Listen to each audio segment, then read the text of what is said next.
हाँ। राजनीतिक हलचल स्वाभाविक है कि नीतीश जी के महागठबंधन में लालू जी के रिश्तों पर हो रहा है। मीडिया में जिस तरह की बातें आ रही है, हम लोग भी उस पर नजर गड़ाए हुए हैं। आज मेरे राष्ट्रीय अध्यक्ष भी आने वाले हैं। अब जब गतिविधि, राजनीतिक गतिविधि उतल पुतल जब होता है तो स्वाभाविक है कि इसका दुष्प्रभाव समाज पे होता है, राजनीतिक दलों पे होता है। तो भारतीय जनता पार्टी एक सशक्त राजनीतिक दल है बिहार का।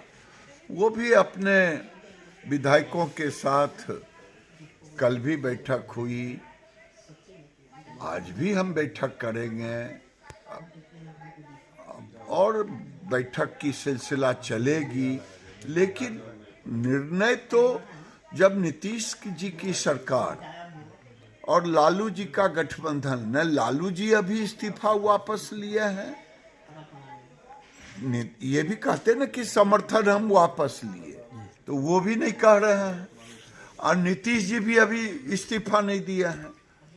तो हम भारतीय जनता पार्टी मूक दर्शक नहीं बल्कि गंभीरता से इसको देख रहे हैं। जब परिस्थितियां स्पष्ट सामने आने पर भारतीय जनता पार्टी का नेतृत्व इस पर निर्णय लेगा। कयास लगाया जा रहा है कि आज नीतीश इस्तीफा देंगे।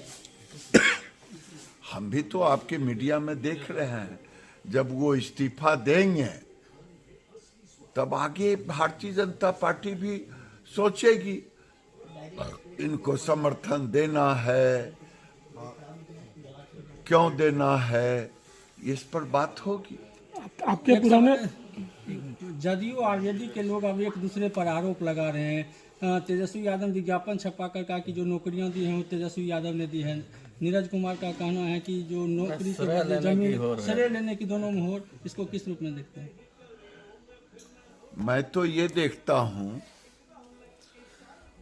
कि ये नौकरियां जब भारतीय जनता पार्टी और नीतीश कुमार थे सत्ता में, उस समय ये सारे जाल के एम्प्लॉयमेंट का क्या होगा। लेकिन 21-22 में जब चले गए नीतीश जी, तो स्वाभाविक है कि अभी की सरकार में ये नियुक्तियां हुई। नियुक्तियों में थोड़ा हेर फेर भी हो गया, जो हम लोगों के समय में तय हुआ था उसके विपरीत हुआ। तो इसमें तेजस्वी कहाँ से आ गए? तेजस्वी तो 22 से लेकर के अभी तक 1.5 साल हुआ होगा या जो भी हुआ होगा। तो ये 1.5 साल का निर्णय थोड़े है, ये तो भारतीय जनता पार्टी एनडीए की सरकार थी नीतीश कुमार के समय, उस समय की है। अब होड़ ले रहे हैं तो वो जाने, लेकिन हमें तो यही कि हम लोगों की जब सरकार थी तब ये इसका पहला भी जो शिक्षकों की बहाली हुई वो एनडीए के समय ही हुई। इसका भी ताना बाना बुना गया था एनडीए के समय ही। अब तेजस्वी जी को लगता है सचमुच में निकलने की तैयारी है, तभी तो ऐसा होड़ लगा है। आपके पुराने साथी संजय राउत बोल रहे हैं कि अयोध्या में जहां एक तरफ बीजेपी राम को स्थापित की है, वहीं बिहार में पलटू राम को स्थापित कर रही है। इसको कैसे?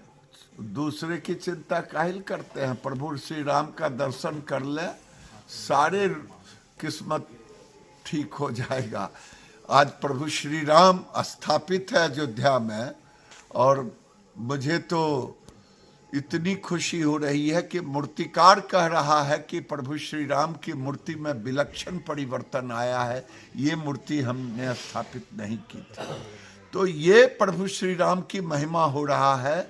इसलिए कहिए उनसे, संजय राउत जी से, कि जाके दर्शन उर्शन कर ले, सब कष्ट दूर हो जाएगा। अजमेर के दरगाह में भी मंदिर के अवशेष मिले हैं।